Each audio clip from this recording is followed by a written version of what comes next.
यशोमती मैया के नंद लाला। आओ आओ देख लो तुम सब, ताकि तुम सबको शांति मिल जाए। जय रो मेरा लल्ला।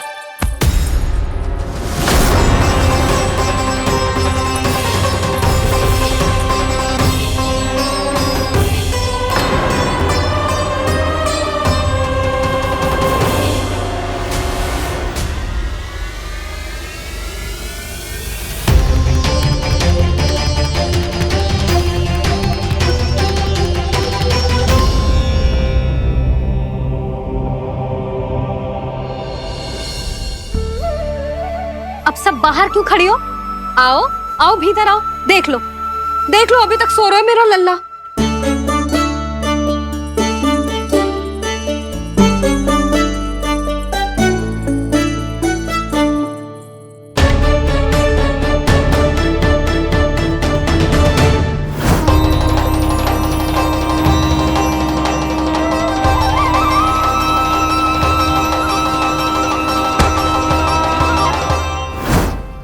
पर भाभी, मैं किसे विश्वास कर लूं?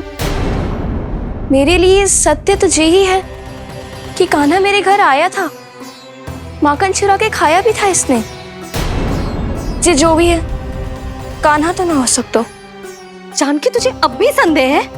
हाँ तो रुक, मैं लल्ला का चादर उठा के दिखाती हूँ।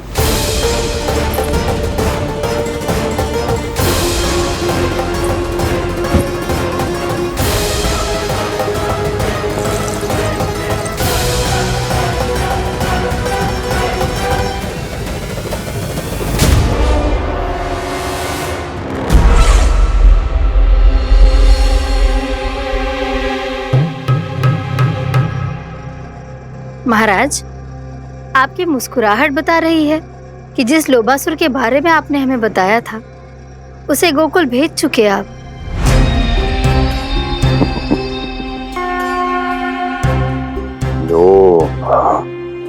इस असुर को कहीं भेजने की आवश्यकता नहीं प्राप्ति, ये तो पहले से ही हम सबके मन में उपस्थित है। अब बस केवल गोकुल वासियों के मन में इस विशेष असुर को जागृत करना होगा और फिर उसका प्रयोग करना है अपने लाभ के लिए।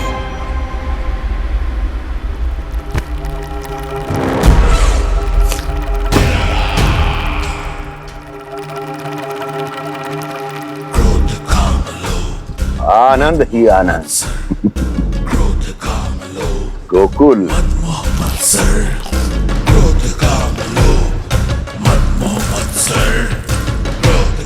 अब यही होगा गोकुल का भविष्य।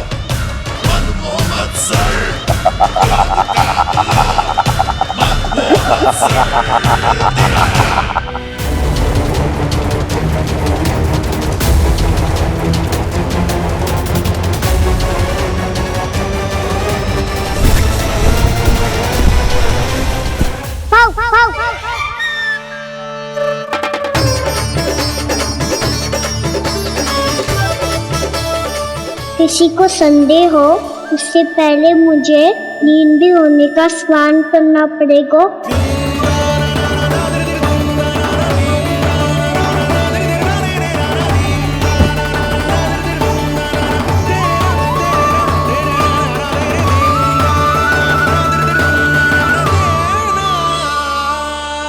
आप सब यहाँ क्या कर रही हो? अपने कान्हा से मिलने आई हो? ना लल्ला, जे तो देखने आई है कि तू घर पे था कि ना। मैंने कही थी ना, असत्य के पांव ना होते। सत्य आ गो ना सामने, मिल गई शांति।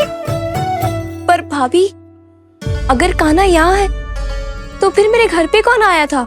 स्वप्न आया था। आया तो मैं ही था जानकी, पर मैया के सामने स्वीकार ना कर सकते हो। सत्य बताती हो तो मैया मुझे डांटेगी भी और बाहर जाने पे भी रोक लगा देगी। ना, वो स्वप्न ना था, कान्हा ही था। अवश्य ही जे वापस आके फिर से सो गया होगा, पर अब मैं कछु कह ना सकती। कोई मुझ पे विश्वास ही ना करेगा। वैसे तो विश्वास मुझे भी ना हो रहा था कि आज बच पाऊंगा मैं। वो तो भला हो दाऊ का बिल्कुल सही समय पे पहुंचा दियो मुझे।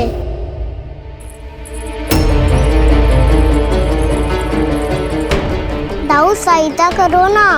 मेरे पीठ पर चढ़ो और दीवार फान जाओ, और सुनो, पीछे के द्वार से भीतर जाना।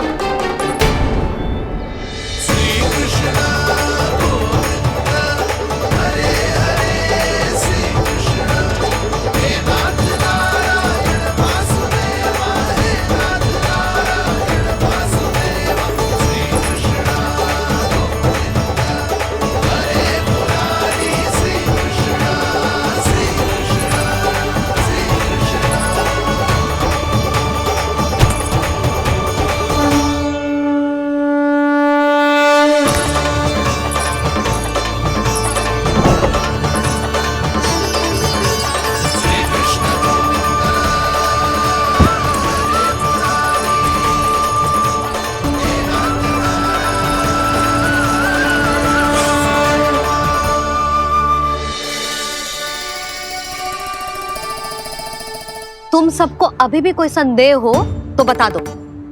नाना, हमें तो कच्चू संदेह नहीं था। अधिक बातें बनाने की आवश्यकता ना है कस्तूरी। संदेह ना होता तो आती यहाँ। नाना जीजी, मैं तो सच्ची कान्हा के लिए यहाँ पर आई हूँ। सुबह बालकों की बात सुनी थी, कह रहे थे कि कान्हा गिर गयो है, इसीलिए देखने चली आई। मेरा घर बहुत दूर है ना, इसीलिए आने में तनिक देरी हो गई। तो तू इतनी दूर क्यों खड़ी है? इधर आ। बस केवल जे सावित्री है जो मेरे लल्ला की सच्ची हितैषी है, इसीलिए केवल जे ही रुकेगी आज यहाँ। और तुम सब आने का बहुत बहुत धन्यवाद। अब प्रस्थान करो। नारायण नारायण।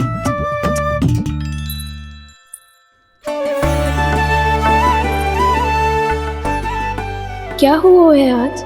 मुझे कछु ना पतो, पर कम से कम मेरी इच्छा तो पूरी हो गई। यही तो मेरा उद्देश्य था जानकी। जानकी, कछु और संदेह है क्या?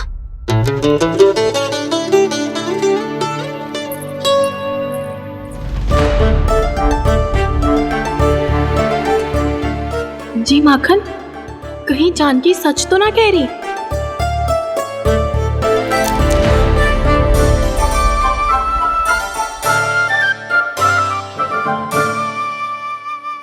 मैंने फिर से गड़बड़ कर दी। सावित्री मौसी अब मैया को मत ही बता देना।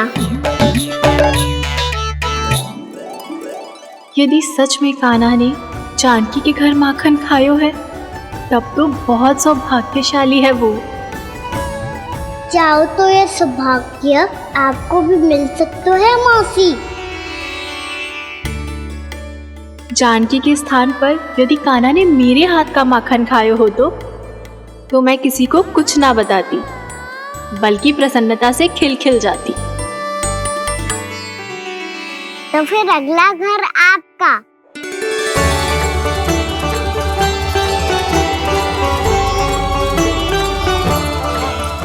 अगला घर किसका? क्या कही तूने?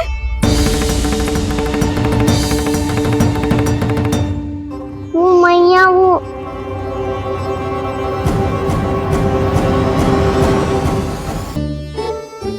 मैं कह रहा था, आज सावित्री मौसी मुझे देखने आई है। अगली बार मैं इनसे मिलने घर चले जाऊंगा।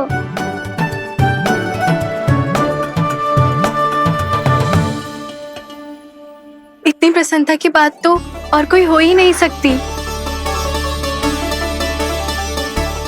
पर लल्ला, मेरा घर बहुत दूर है, ना तो तू आ पाएगा और ना ही जीजी तुझे आने देगी। बिल्कुल सही कह रही है सावित्री मौसी लल्ला, इनका घर बहुत दूर है, इतना दूर जाने की आवश्यकता ना है। यदि मेरा घर भी निकट हो तो मैं भी दूध, दही, माखन, छाछ सब बड़े चाव से खिलाती इसे। माखन दिला तो अभी आरंभ किए हैं मैंने, अब देखो आगे क्या क्या करती हूँ मैं। सावित्री, तू कहाँ खो गई? लो कर लो बात, तुम इतनी दूर से आई हुई हो, मैंने अभी तक कछु खाने को भी ना पूछा। अरे ना ना जीजी, मैं तो बस कान्हा को मिलने आई थी। अभी और बैठूंगी ना तो अंधेरा हो जाएगा। कछु तो खा के जा। ना जीजी, कल वैसे भी साप्ताहिक हाट लगने वाला है तो माखन बेचने की तैयारी करनी है। नारायण नारायण।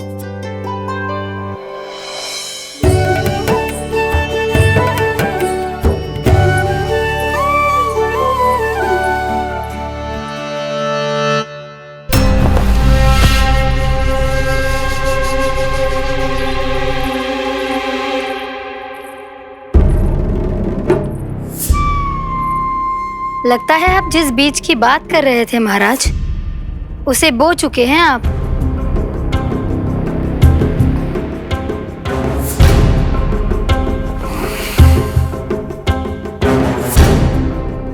बिल्कुल सही पहचाना प्राप्ति।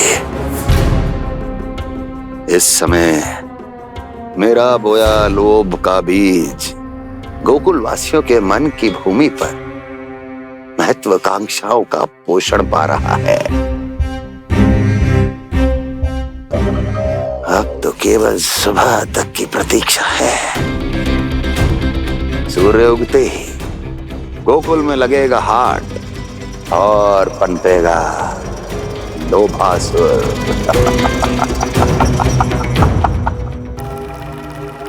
कल सुबह देवकी और वसुदेव को मेरे सामने बुलाना।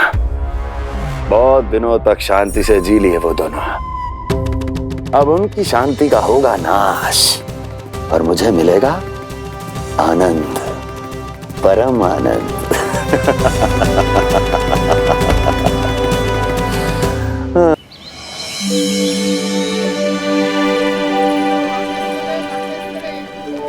ये हम कहाँ है बाबा? क्या हो रही है यार? ये साप्ताहिक हाट है लल्ला। मैंने सोचो मंदिर जाते जाते तुझे ये भी दिखा दूं। हाट? हाँ लल्ला, सप्ताह भर गोप गोपियां जो दूध, दही, माखन इकट्ठा करते हैं ना, उसे यहाँ लाके उन ग्राहकों को दे देते हैं जिन्हें उनकी आवश्यकता है। जीती?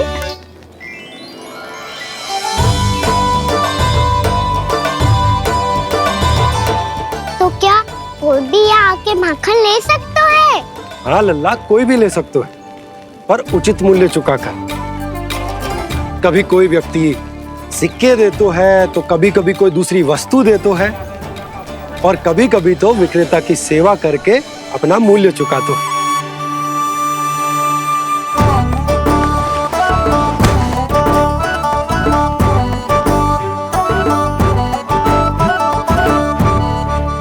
अच्छी लगी हाट? चल, अब मंदिर के लिए विलंब हो रहा है, चल।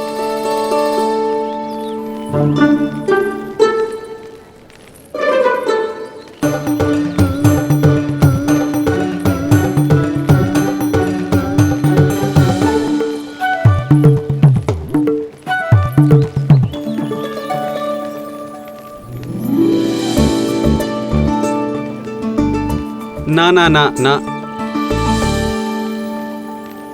एक के एक दोनी दो, एक दिया गिनती का खेल मत ही कर।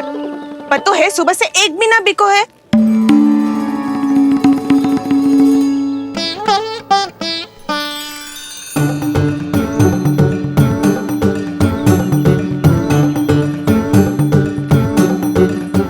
अरे मैया को अकेले छोड़ के जाएगो?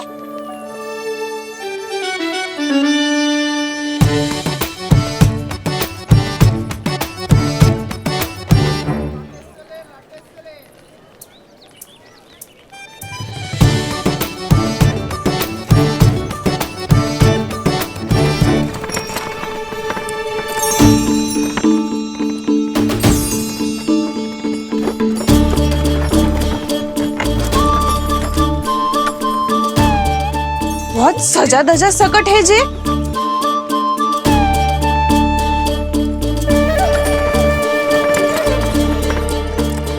एवढा थाटबाट है कौन जे? अवश्य ही कोई धनवान व्यक्ति होगो।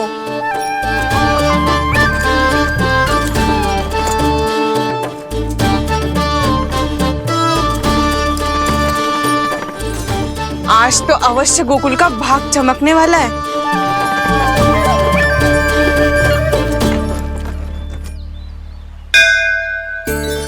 चाय कर लल्ला।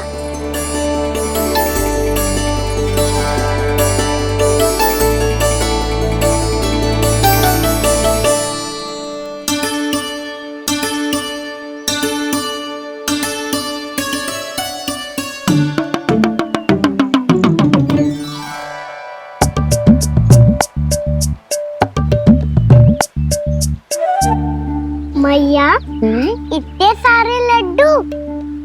हाँ लल्ला, प्रतीक्षा कर लल्ला, भोग तो लगाने दे।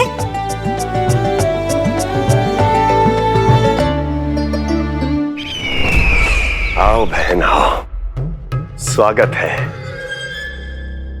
कुंवर जी, आपका भी स्वागत है।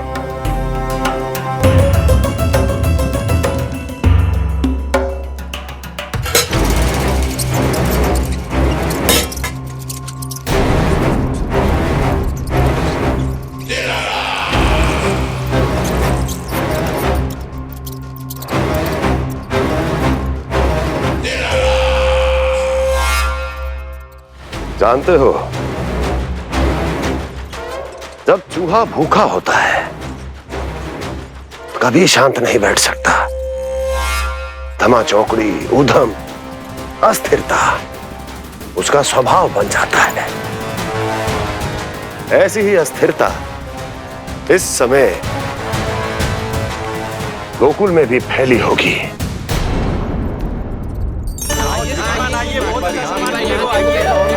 आइए श्रीमान, यहाँ पधारिए, बहुत अच्छा माखन मिलेगा। आइए श्रीमान, बहुत अच्छा माखन है। आइए श्रीमान।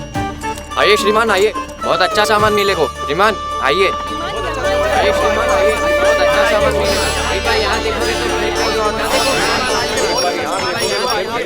तो हमारे पास बहुत अच्छा माखन है, अभी अभी निकालो है, पहर भर पहले। और सस्तो भी है। आइए आइए श्रीमान जी, एकदम हरी हरी सब्जियां हैं, एकदम ताजी सब्जियां हैं, ले जाके देखिए आप।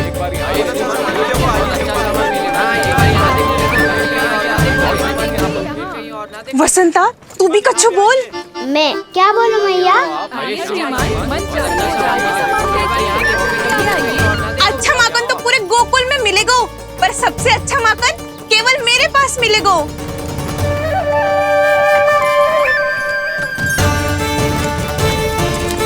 बहुत अच्छा सामान है आप। एक बार यहाँ देखोगे तो कहीं और ना देखोगे।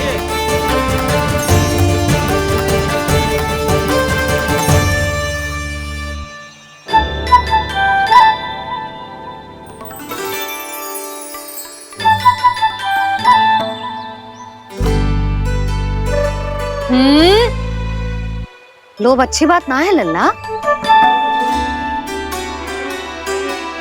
लोग क्या तो है मैया? लोग ना, लोभ। लोभ बहुत भयंकर राक्षस होता है लल्ला, जो एक बार हमारे मन में प्रवेश करके हमें भीतर से ही जकड़ लेते हैं। इसके कारण हम अधिक से अधिक और अधिक से अधिक पाने की इच्छा करने लगते हैं। जैसे अभी मेरी इच्छा हो रही है कि मैं सारे के सारे लड्डू खा जाऊं। यही होता है लोभ, आवश्यकता से अधिक की इच्छा करना। सदैव स्मरण रखियो लल्ला, लोभ बहुत भयानक होता है, बहुत भयंकर।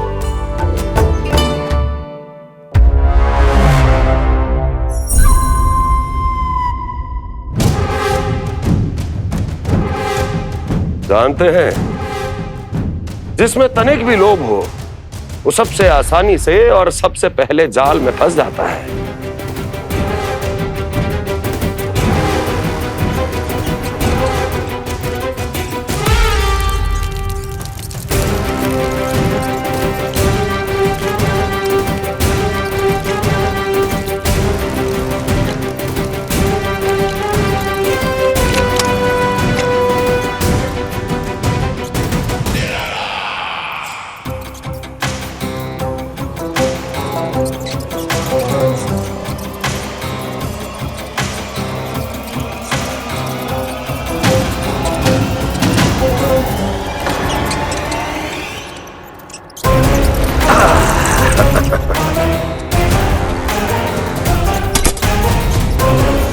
लो, फंस गया मूर्ख।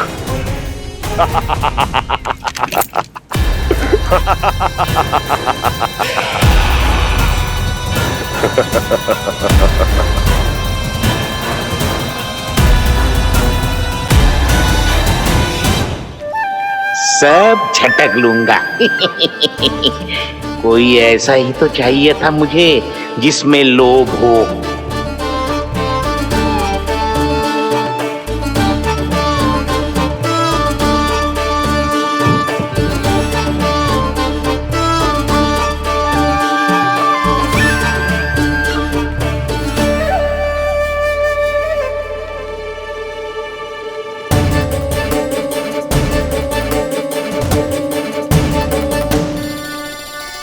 पर मैया ये लोग इतना भयानक क्यों होता है? भयानक इसलिए होता है लल्ला, क्योंकि जो भी इसके चंगुल में फंस जाता है ना, वो अपना शुद्ध बुद्ध, अपना विवेक सब खो देता है और अनुचित निर्णय लेने लगता है। वो कहावत ना सुनी, विनाश काले विपरीत बुद्धि।